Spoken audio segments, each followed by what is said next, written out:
चलिए आज हम बात करते हैं शनिदेव की। शनिदेव की कहानी सुनते हैं। उनका जन्म कैसे हुआ, वो क्यों इतना क्रोधित रहते हैं, उनकी वो जो दृष्टि होती है जिससे हमारी ढैया साढ़े सती स्टार्ट हो जाती है, जो कि हमें पनिश करती रहती है, वो क्यों होता है। शनिदेव के जो पिता थे सूर्यदेव, सूर्यदेव की वाइफ संध्या देवी, संध्या देवी के पिता राजा दक्ष और राजा दक्ष के पिता ब्रह्मा जी। ये मैंने बहुत ज़्यादा इन्फॉर्मेशन दे दी, अब मैं आपको ज़्यादा कंफ्यूज नहीं करूँगी। कमिंग बैक, सूर्य देवता की जो वाइफ थी संध्या देवी, संध्या देवी जो थी वो सूर्य देवता के तेज से बहुत ही ज़्यादा परेशान हो गई थी। वो उनका तेज ले नहीं पाई, इसीलिए उन्होंने क्या किया, उन्होंने अपना एक खुद का सेम स्वरूप तैयार किया जो कि थी उनकी ही छाया। अब वो छाया थी, उनकी शैडो थी, तो वो ब्लैक कलर की थी। अब छाया और सूर्य देवता, जब संध्या देवी अपने घर जाने लग गई तो उन्होंने छाया देवी से कहा, देखो सूर्य देवता का बिल्कुल इसी तरीके से ध्यान रखना जैसे मैं रखती हूँ। उन्हें कभी ये ना पता लग पाए कि तुम संध्या देवी नहीं हो, कि तुम छाया हो। छाया ने बिल्कुल वैसा ही किया। सूर्य देवता को कभी पता नहीं लगने दिया कि वो संध्या नहीं छाया है।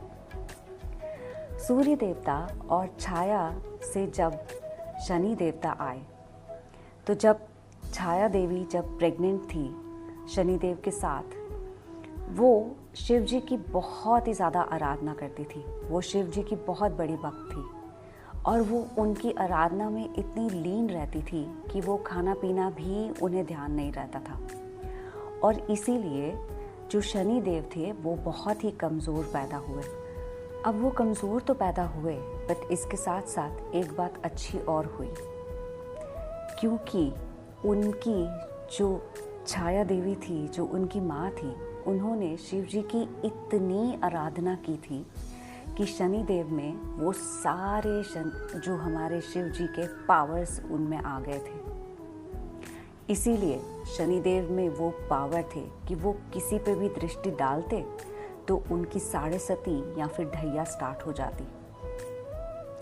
और इसीलिए जब शनिदेव को ये पता लगा कि सूर्य देवता बहुत ही क्रोधित हैं और उन्होंने अपना बेटा उन्हें स्वीकार करने से बिल्कुल मना कर दिया है और उन्होंने छाया देवी के साथ अच्छे से बिहेव नहीं किया, तो उन्होंने वो दृष्टि सूर्य देवता पे भी डाल दी और सूर्य देवता की साढ़े सती स्टार्ट हो गई। सूर्य देवता जो थे वो चले गए शिव जी के पास। उन्होंने कहा, आपने ये क्या कर दिया है, इनसे कहो कि मेरी साढ़े सती को ख़त्म करें।